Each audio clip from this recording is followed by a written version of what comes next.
Hey, welcome to Monkey Time. My name's Todd. This is the Monkey, and you can call us up.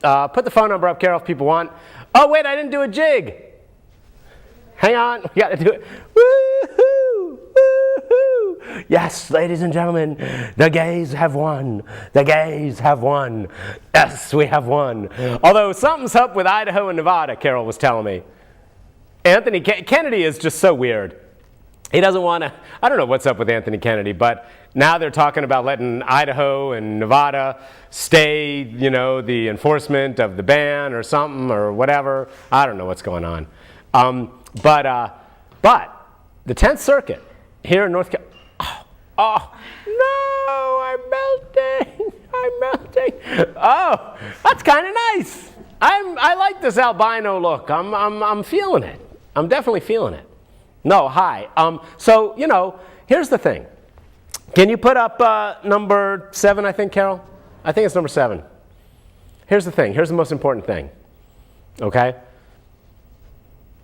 Yeah. So the 10th Circuit ruling stands. North Carolina's in the 10th Circuit. Are we the 10th Circuit? Is that? No, 4th Circuit. I'm sorry. 4th Circuit. 4th Circuit ruling covers North Carolina. There's nothing that can be done. I don't know what's up with Idaho and Nevada right there, but the 4th Circuit has ruled North Carolina's ban is just like Virginia's. It's done. Unless you want to overturn hundreds and hundreds of years of tradition. I love that, Carol. Or maybe a couple decades of tradition that says that, 4th Circuit rulings apply in all the states. We'll see. But basically at this point, there's nobody who thinks that Amendment 1 is going to survive. Nobody. Tom Tillis knows it. Phil Berger knows it. So why all the noise? Well, they're throwing red meat to their base, Carol. They're throwing red meat to their base. Tom Tillis knows it's a done deal. It's just over in North Carolina. It's true. The 4th Circuit ruled. Supreme Court said, until maybe the Supreme Court takes another case. Right? Next term, right? It could happen. But basically, Tom Tillis wants to spend money, right? Taxpayers' money, to keep going on this. He knows it will fail. But he can't be seen. That's the point, Carol. He can't be seen as soft on gay marriage. Then before he knows it, he's got some Tea Party guy, and he's looking for Tea Party votes. He's trying to get, the voters to vote for him next month. So he's got to fight gay marriage, even though it's ridiculous. He knows we're done. There's just no precedent for not following the 4th Circuit in North Carolina. Just none. Someone please correct me if I'm wrong. Now, here's the deeper issue. This is the more important part, Carol. I have been waiting for Scalia to send me my information as to where I can pick up my gay marrying husband. I have yet to hear, I have not gotten my letter from the Supreme Court telling me where my husband is. I'm feeling a little impatient. I'm hoping the government will quickly, where's Obamacare when you need it, Carol? I need some serious Obamacare. Give me a husband. What? What'd you say? Issue me my husband. Issue me my husband. I want his ID card. And you know what, Tom Tillis and Phil Berger? You can give him a photo ID. It's okay. I want him to have a photo ID so I know he is who he says he is. You don't want the government giving you a husband that's a fraud. I want my government-issued husband now. Where is it? Monday. They announced this Monday, Carol, right? It's Wednesday, for God's sake. It's Wednesday already. Where's my husband? That's all I'm saying. So, here's this is a delicate issue. Yeah, he's definitely jerking the right wing, the Tea Party around on this. He's just jerking them left and right. Oh, yeah, we ought to fight this. There's no precedent for fighting this. It's done. Until the Supreme Court finally decides. If a circuit court disagrees, all the circuit courts so far, Carol, they all say, yeah, it's okay with us. Supreme Court, and Carol, we don't know which Supreme Court members wanted to take the case, one of these cases, right? We don't know. But if there was a serious dissent, we would have heard about it. So basically, my impression, 3, impression. There we go. My impression is that pretty much all of them said, yeah, let's go ahead and not take any of these. Not our deal. Maybe, you see, they need 4, Carol. They need 4 of them to take a case. There are 5 conservatives on the court. Well, 4 liberals and Kennedy, and then 4 conservatives and Kennedy, right? Kennedy's real conservative when it comes to abortion. Not so conservative on gay marriage. So the thing is, why didn't the 4 conservatives band together and take one of these cases? All it takes is 4 to accept the cases, one of the cases, right? Well, A, they knew they were going to lose. Or B, they want to kick it down the road, hoping they get a Republican president, then they can assassinate one of the liberal justices. Yeah, I don't know, Carol. What are they thinking? We don't know until they write their memoirs. Then, well, they'll write their memoirs in 20 years. Well, given the way some of them look, about 10 years. And then we'll I mean, I wasn't ageist. I'm just saying they're kind of getting up there. And then we'll know what really went on behind the scenes here. But right now, all we can do is guess. But the bottom line is, the 4 conservatives who could have taken one of these cases by just saying, yeah, we want them, recognized the writing on the wall and said, no, we're not going to take any of these. That's good. And you know what, Carol? Some of the liberals agreed with him. Justice Ginsburg said, look, there's no reason for the Supreme Court to step in and, get their hands dirty, basically. Right? And be seen as activist judges. And Tillis in the debate with Hagan last night was talking about activist judges, this, these are circuit court judges, many of whom were appointed by Republicans.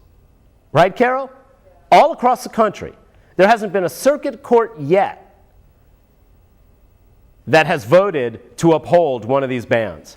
There hasn't been a circuit court yet that hasn't said bans on gay marriage and lesbian marriage are unconstitutional. Or are constitutional. There hasn't been one yet. Many of the people voting for this were appointed by Republican presidents. Fact. But Tillis throws out, Tom Tillis's mouth is not related to reality. Tom Tillis's mouth is just like liberal justices, because he knows that's the red meat that his base loves. Meanwhile, Kay Hagan's not throwing us much red meat, Carol. No, she's not at all. She's holding back. She's holding back. She thinks that's how you win an election. She thinks we're going to show up for Kay Hagan, when she can't even be bothered to say, this is just a question of basic fairness. She thinks she'll lose too many votes. As if people who are voting for Tom Tillis because of the gay marriage thing, right, would suddenly decide to vote for her, right? Because she has she's not being too aggressive about it. I don't understand what the logic is. Bottom line is, Kay Hagan's not throwing red meat to her base. Tom Tillis is working overtime to throw red meat to his base. We know the Republicans have been sending out bogus letters to people. They're going to keep sending out bogus letters to people. You watch how many letters get sent out telling people to go to the wrong precinct in the next couple weeks. You watch. And they're going to come from Republican groups or groups that don't exist, right? Plausible deniability. You watch. That's the next step. Letters going out to heavily Democratic districts telling people to go to the wrong precinct. That's why that provision about if you go to the wrong precinct, you don't even get a provisional ballot, your vote just doesn't count. That's why that was so evil in the Republican bill. I don't think voter ID itself is evil. Some people disagree with me. I don't think that's evil. But the provision that if you end up at the wrong precinct on election day, you used to be able to get a provisional ballot that would count later if the vote was close, right? And they could verify that you were who you said you were. Now the Republicans don't even allow that. Then you send letters to the people telling them to go to the wrong precinct. It's golden for them. We got to make sure that stops. Yes, hello, you're on the air. Yes. You said that no circuit court judge upheld the ban, but then the ban was upheld by Louisiana. Then that's not a circuit. No, that's not a circuit court. He was district court. That's the level lowest down. No, from me reading it, it wasn't. No, you're wrong. It was a higher court. No, no, it wasn't. No, look, just below. It's real simple, and you got to trust me on this because I'm right. The Supreme Court's up here. The Supreme Court's up here, and then there's circuit courts all across the country. Every circuit court that has ruled, that's the next level below Supreme Court, has ruled in favor of gay and lesbian marriage. Every one. Now below the circuit court level is a district court level, and that's where that Louisiana judge ruled against gay marriage. And that has not yet. If he ruled against it, so that means there are judges that are saying. No, but I said circuit judge. I said, look, you're not listening to me. It's a circuit court. That's the Supreme Court. The only thing the Supreme Court looks at is the level just below them. That's the circuit court judges. And you made the comment that Republicans put these people in office. How many of these so-called circuit court judges did Republicans put in? So-called circuit court judges? I don't know, but there are some. Because we've seen Republicans. I know. I will find out. An argument, no. What you're doing is the same thing. You're saying I'm lying? About that quote-unquote Tom Tillis is allegedly doing, you're doing yourself. Wait. You made a blanket statement that Republicans put majority of these people in there. No, I never said. Wait. Okay, stop. First of all, I never said majority. I said that some of these judges are by Republicans. That's what I said. Hang on. My microphone's falling off. That's a great question, and here's what I'm going to tell you. All I know is that I read that some of them were, and in fact, there was a quote. Look, you're right. You're right to be skeptical. Dude, you're right to be skeptical. Next week, I will give you the names. I will tell you how many. Okay? I will do that. I'm sorry I don't have it handy. Tom Tillis is jerking. You're raising a good point. Look, I will. First of all, you forgot about Kay Hagan. And also, you forgot this so-called attorney general we're supposed to have who can't even uphold his job. Wow, you're a right-wing. Wow. You're really uphold the job. So how would you feel? No. Attorney general refused to uphold. All right. Can I answer? First of all right. Well, then you got to, ask your question and let me answer. I'll let you do that. Yeah. Thank you. So Roy Cooper. Right? Roy Cooper looked at the Fourth Circuit decision and said, that's it for North Carolina. That's it. We're done. And Roy Cooper believes that gay and lesbian people deserve equal protection under the law. And he says, I'm going to wait. It's going to go to the Supreme Court. We'll see what the Supreme Court says. But I'm not going to waste my time, your time, taxpayers' dollars fighting this until we find out what the Supreme Court does. It was a smart move. So my question is, why am I blue, Carol? If a circuit court judge rules that abortion is wrong, is it okay for a Republican attorney general to stop fighting the laws banning abortion? If a state, like many states have tried, to ban abortion, if a Republican attorney general says, I will not uphold abortion, is that acceptable? Well, here's the thing. Is it okay for us Republicans to do the same thing you Democrats are doing, and you not cry hypocrisy? I would. No. I mean, yes, it's not okay. I'm with you. If a Republican, if there was a circuit court decision that covered the state of North Carolina, and our state attorney general refused to follow and abide by that, I'd be like, that's wrong.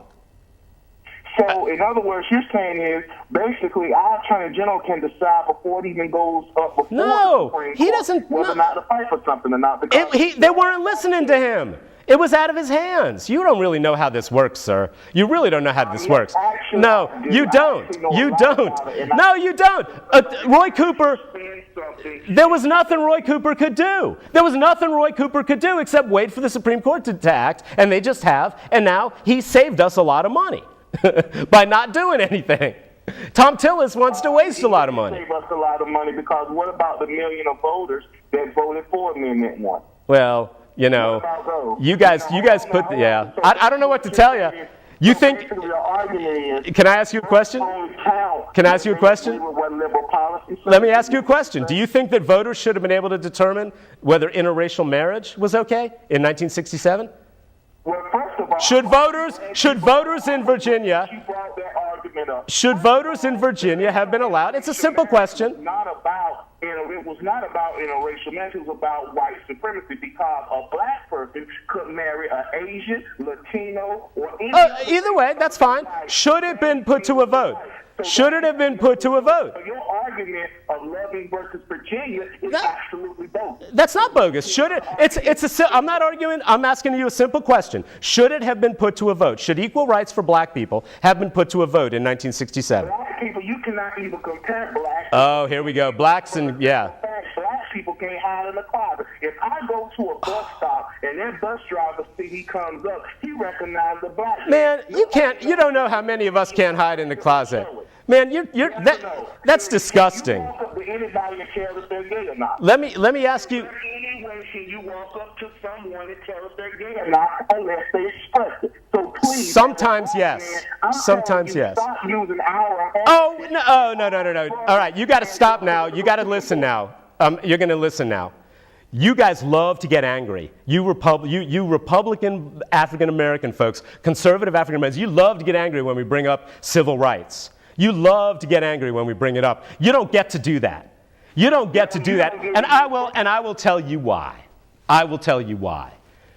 He said because we can't hide in the closet. Let me tell you what it's really like, sir.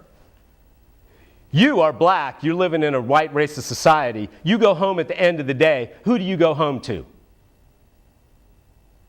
Your family, who are like you, who accept you for who you are. Gay and lesbian person goes out in a homophobic society, especially kids. They come home 9 times out of 10, well, not less so now. But what was happening? What happens to those people then? What happens to the gay people who can't hide, who can hide in the closet? They're home. And suddenly, they have no, is he listening? He is listening. Tell him to listen. You get to go home, sir, when you're a young black kid in a racist society and get support. Young gay and lesbian kids don't get to go home to that support too often. Don't you dare tell me I can't compare civil rights for black people with gay and lesbian people. It's equality under the law for everyone, period. They love to do that, Carol. They get all outraged. How dare you equate gay and lesbian equality with black civil rights struggle? I'll tell you, we do it every day, and it's the right thing to do. Martin Luther King was with us. Bayard Rustin, Martin Luther King's right-hand man, was gay. Huh? You know that. Don't you dare pull that outrage. How dare you, the black civil rights struggle, because you guys can hide in the closet. That's disgusting. We shouldn't have to hide in the closet. Listen to what you're saying, sir. Oh, you guys can hide who you are. Are you even hearing what you're saying? Why should we? It's called passing. Black people did it for centuries. Light-skinned blacks could pass. Were they supposed to be forced to pass? Is your argument that if you could be light-skinned and pass, if a bus driver could look at you and pick you up and not see that you were black, that suddenly you didn't deserve equal rights? Sir, you're making an idiotic argument. Idiotic. Oh, bus driver has to see me. You really think that's the point here? That because it's possible for some of us, not all of us, you can't tell when someone's gay by looking at them sometimes? Please. Someone's lesbian, looking at them sometimes, listening to them, watching them? Please. Give me a break. You're telling me that because some of us sometimes can hide it, we should do that, and we don't deserve civil rights because of that? Don't you get outraged at me when I make a comparison. It's exactly the same thing. Equal protection for everyone. Whether it's on the outside, on the inside, whether you can hide it or not. I can't believe he's probably a black preacher, Carol. You know how they do. The black preachers, they get all outraged. Look, if you're a right-wing Tea Party or Tom Tillis is jerking you around, he knows that nothing can be done. He knows. The Fourth Circuit just ruled it has precedence over North Carolina law. Fourth Circuit does, and that's it. That's the end. Roy Cooper was right. Once the Fourth Circuit ruled, he said, I'm going to wait. He didn't have to posture to get the right-wingers all excited to vote for him. Wow, Carol, we had a right-wing anti-gay guy on the show. Black guy. Ugh. Ugh. That's just terrible. How dare you? Civil rights for everyone.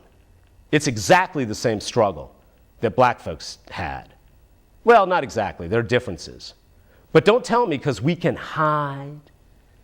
that we don't deserve it, because some of us can keep our difference on the inside, that we don't deserve equal protection under the law. That's your argument, sir, and that's disgusting. Disgusting. But he is right, Carol. I should know how many of these circuit court judges were appointed by Republicans. I'll find out. I'll do it next week. Just disgusting. They do that. They love to get up on their high dudgeon, our high horse, these black preachers, and say, how dare you, or black conservatives, how dare you equate these two? I dare constantly. You want to talk about, They're very similar. you want to talk about who you're going to vote for? Equal protection under the law. No, let's go to Ebola. Let's go to Ebola. Anyway, I used to work at the National AIDS Hotline, which was contracted out from the CDC. And we had, when Magic Johnson was doing his thing and, people were freaking out about HIV and AIDS, me and a couple friends of mine, other people around, they're still around the area. We were manning the phones. I did the overnight shifts, Carol. You can bet how fun that was. People freaking out about HIV transmission, calling us up. And we would, calmly and give them all the information we could. And so I was nosing around the Ebola thing, and one of the things that we don't know a lot. There are a lot of things we don't know. Like we knew for sure with HIV that dogs and cats, even though there's a feline immunodeficiency, FIV, they couldn't transmit it to humans. Well, that nurse in Madrid, her and her husband had a dog, and apparently the Spanish government wants to kill the dog because, and this is what gets me, Carol, nobody is sure whether the dog can transmit the virus. We should know that by now. How long has Ebola been around, Carol? Since the 70s, right? Well, why has there not been that kind of basic research? So with HIV, we know that blood and semen were the most infectious fluids, right? Very, very teeny tiny amounts in saliva. Nobody, to our knowledge, has ever been infected with HIV via saliva. Sweat, no, it's not in sweat. We know that. Right? If there's blood in the vomit, then I suppose there could be HIV in there, but it's not in vomit per se, from what I understand. It's been a while. But what are the relative risks of saliva, sweat, blood, vomit, whatever, for Ebola? The CDC says technically, it's in, if you go to the CDC's website and look, they say, well, technically if somebody, spit on you and some got in your eye, it's got to get in your skin, Carol. It's got to get through your skin, not on your skin. It's got to get in your eyes, in your mouth, in your nose, your nostrils, or through cuts in your skin, right? That's how it's got to get in. Unbroken skin is a good barrier against Ebola. But how infectious is sweat compared to blood? How infectious is saliva compared to vomit? I want to know that, and I'm not reading that. I've been reading a lot about Ebola, and you'd think we'd know. Maybe, you know what, Carol? Maybe now that it's in the West, Europe and the United States, maybe now we'll find out the information that we need to kind of judge relative risks. Anyway, no reason to freak out, but I just thought that was interesting. We know for, all kinds of stuff about other infectious diseases. Not a whole lot about Ebola. Why do they have to kill that Madrid nurse's dog? Why? 2 minutes. Drag bingo's coming up. So you think our caller would like drag bingo? Yeah. Oh, I think he'd love it. So the drag queens, Mary Kmart, and a bunch of other drag queens from around this area, they do drag bingo. I think it's once a month. It's happening this Saturday, October 11th. Doors open at 5 at the Booth Amphitheater. I think there's going to be a little pre-show, too. I don't get off work till 6, but I'm excited to go. The bingo starts at 7. So get there around, 5:36 at the Booth Amphitheater. Just Google Booth and drag bingo, and you'll find the information. So Halloween themed, I think. it's Halloween themed, and they say bring a flashlight because it's outside. You want to see the bingo cards, monkeys. You want to see the bingo cards. Can we put up number 9, Carol? This one's real quick. Kobani was a very women-friendly, democratic Kurdish enclave. ISIS is about to overrun it and slaughter everybody in it. It's one of the best places where the people there were one of the best models of democracy, closest thing to democracy in that region, right? Of all the people working around the Syrian area, right? Really, really neat experiment.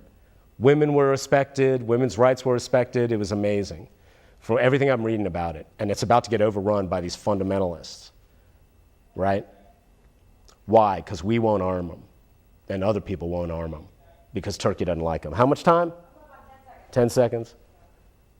They don't want them armed and independent, so we're watching a slaughter. Kobani, remember it. It'll be in the history books. Take care of each other.